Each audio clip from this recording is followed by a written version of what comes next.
यार प्रमोटर ने 1 करोड़ रुपए के शेयर बेच दिए, अब हमारा क्या होगा? हमारा तो पोर्टफोलियो डाउन चला जाएगा। हमारी तो सबसे ज्यादा इन्वेस्टमेंट है इस कंपनी में, और इस कंपनी का प्रमोटर अपने शेयर बेचे जा रहा है। अब मैं क्या करूं? अरे कंपनी तो ऑल टाइम लो पर है, तब भी प्रमोटर शेयर बेच रहा है, ऐसा क्यों? प्रमोटर के शेयर बेचने से हम क्या निष्कर्ष निकालें? हाय, हेलो एवरीवन, वेलकम बैक। आज हम बात करेंगे कि ये प्रमोटर शेयर बेचता है, इससे मार्केट में अफवाह उड़ाने लग जाते हैं लोग बाग कि भाई प्रमोटर शेयर बेच रहा है तो कंपनी में कुछ तो फॉल्ट होगा, चलो हम भी बेच देते हैं। ऐसी धारणाएं रखते हैं लोग बाग। तो पहली बात तो प्रोमोटर के शेयर बेचने के पीछे क्या क्या रीज़न हो सकते हैं, आज ये इनके बारे में बात करेंगे। पहली बात तो जो मैंने नोटिस करी है, जो प्रोमोटर होता है ना, वो अभी कंपनी मेरी एक चल रही है मेरे पोर्टफोलियो में जो अभी ऑल टाइम लो के अराउंड है, ठीक है, और ऑल टाइम लो के अराउंड है। इसी के 10% हेयर फेयर में प्रोमोटर ने अपने 1 या 2 करोड़ रुपए के शेयर बेच दिए। अब इसमें लोग बाग तो ये टिप्पणी करेंगे, अरे जब प्रोमोटर कंपनी के शेयर बेच रहा है तो कुछ फॉल्ट है, अब मैं क्या करूं? भाई मैं भी इसी दुविधा में था कि भाई ये क्या बात हुई। पर उसके बाद मैं एक पॉइंट पर आया, पता नहीं मैंने कहीं पर पढ़ा, किसी किताब में पढ़ा कि भाई प्रोमोटर को शेयर इसलिए बेचने पड़ते हैं मार्केट में लिक्विडिटी लाने के लिए, मार्केट में स्टॉक की लिक्विडिटी बनी रहे। नहीं तो ऐसा होता है जब कोई कंपनी होती है जिसने ऑल टाइम हाई मारा 1600 का, ठीक है, वो नीचे आ गई 800 पर। अब क्या है, जैसे ही वो इतने नीचे आ जाती है ना, जो बाकी शेयर होल्डर्स हैं, ज़्यादातर अगर इस कंपनी में लॉन्ग टर्म शेयर होल्डर्स ही बने रह जाते हैं, वो कहते हैं हम बेचते ही नहीं शेयर, जाओ क्या करोगे। तो उस कंपनी की जो लिक्विडिटी होती है ना ट्रेड करने की पर डे की, वो इतनी डाउन हो जाती है। जैसे नॉर्मल लिक्विडिटी होगी कंपनी के शेयर की, 5 लाख शेयर ट्रेड होते हैं पूरे दिन में, ठीक है। अब उसकी लिक्विडिटी डाउन होके, क्योंकि कोई बेचना ही नहीं चाहता अपने शेयर, बायर भले ही आ जाओ, तो उसकी लिक्विडिटी डाउन होके शेयर की पहुंच जाएगी भाई 2 लाख शेयर ट्रेड हो रहे हैं, 2 से भी नीचे आ जाते हैं। तब प्रोमोटर को हाल फिलहाल में अपने शेयर ही बेचने पड़ते हैं, अपना मेजॉरिटी स्टेक ही कम करना पड़ता है मार्केट में लिक्विडिटी लाने के लिए। अब ऐसा प्रोमोटर क्यों करता है? क्योंकि क्या होता है, जो कंपनी ट्रेड हो रही होती है ना मार्केट में, तो उसको बाकी फर्म्स देख रहे हैं, बाकी जो ट्रेडिंग फर्म्स हैं या बाकी बड़े इन्वेस्टमेंट फर्म्स हैं जो इन्वेस्टमेंट फंड बाहर के हैं। अब उन फंड को अगर कंपनी में इन्वेस्ट करना है तो उनको लिक्विडिटी तो चाहिए। अब वो इतना पैसा ऐसी थोड़ी ना इन्वेस्ट कर सकते हैं। अब कोई फंड है बाहर का, उसको 100-150 करोड़ रुपए इन्वेस्ट करने हैं इस कंपनी में, जिसके शेयर ट्रेड हो रहे हैं 800 रुपए के शेयर चल रहे हैं, जिसके शेयर ट्रेड हो रहे हैं 2 लाख, ठीक है। अब मान लेते हैं 1 लाख शेयर ट्रेड होंगे, 800 रुपए का एक शेयर तो हो गया 8 करोड़ रुपए का, तो लगभग 16 करोड़ 20 करोड़ के शेयर ट्रेड हो रहे हैं पर डे के। अब कोई बाहर का फंड आएगा 100 करोड़ रुपए इन्वेस्ट करने उस कंपनी में, उसके लिए लिक्विडिटी नहीं होगी, तो शेयर प्राइस कैसे कूद जाएगा, कितना ऊपर तक जाएगा। इसीलिए जो प्रोमोटर होता है ना, उसको कहीं ना कहीं से जगह बनानी पड़ती है। इसीलिए बहुत सारे प्रोमोटर्स को अपने शेयर बेचने पड़ते हैं सिर्फ लिक्विडिटी बनाने के लिए, ताकि बाहर का इन्वेस्टर भी जो आ रहा है वो उसमें इन्वेस्ट कर सके। ऐसा प्रोमोटर क्या है, 2 तरीके से करते हैं, या तो अपने स्टॉक को लिक्विडिटी लाने के लिए, स्टॉक में लिक्विडिटी लाने के लिए, या तो वो स्प्लिट करने की कोशिश करते हैं। स्प्लिट से भी जो शेयर होल्डर हैं वो होंगे कि भाई हम नहीं बेचते, या फिर वो दूसरे को एंट्री देने के लिए अपनी कंपनी में अपनी इक्विटी डाइल्यूशन के रूट पर आते हैं।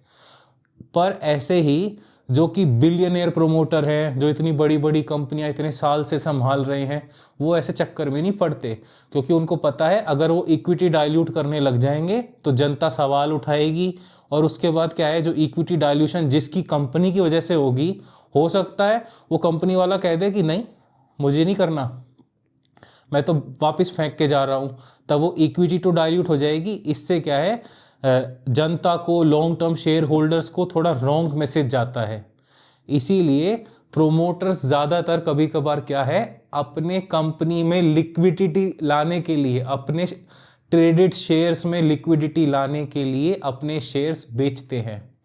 इसीलिए हमें इसका कोई रॉन्ग मैसेज नहीं लेना चाहिए। हमें पहली बात तो ट्रेडिंग वॉल्यूम से, क्योंकि हम तो वैल्यू इन्वेस्टर हैं, हम फंडामेंटल बेस्ड इन्वेस्टर हैं, हमें उससे कोई मतलब ही नहीं होना चाहिए।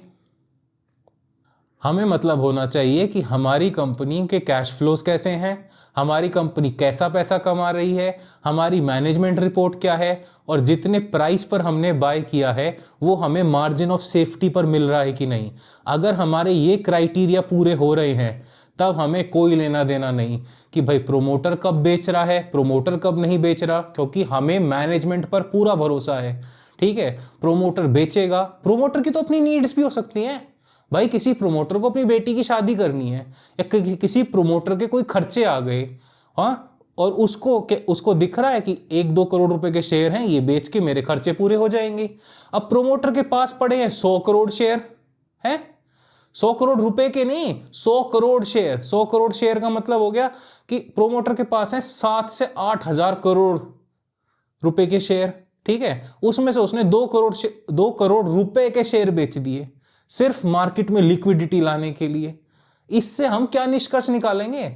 मतलब प्रोमोटर भी तो इंसान है, अब उसको भी इंसान ना मान के चलो क्या तुम? इसीलिए फंडामेंटल इन्वेस्टमेंट करिए, फंडामेंटल इन्वेस्टर बनिए। इससे क्या है, इससे आपको ये ट्रेडिंग वॉल्यूम्स बढ़ गए भाई इस कंपनी में, इस कंपनी का प्रोमोटर बेच रहा है शेयर। आपको इन चीजों में क्या है, दिमाग लगाने की जरूरत नहीं पड़ेगी। आपका दिमाग लगेगा, अच्छा भाई कंपनी की मैनेजमेंट ने बैलेंस शीट ऐसी है, कंपनी की वैल्यूएशन इतनी चल रही है, ठीक है, उसके बाद कंपनी इतना कैश फ्लो ला रही है, रियल कैश कंपनी में इतना आ रहा है, ठीक है, इसीलिए मैं इसको होल्ड करे हुए हूं। तो आपके रीजंस कुछ और होने चाहिए कंपनी को होल्ड करते हुए।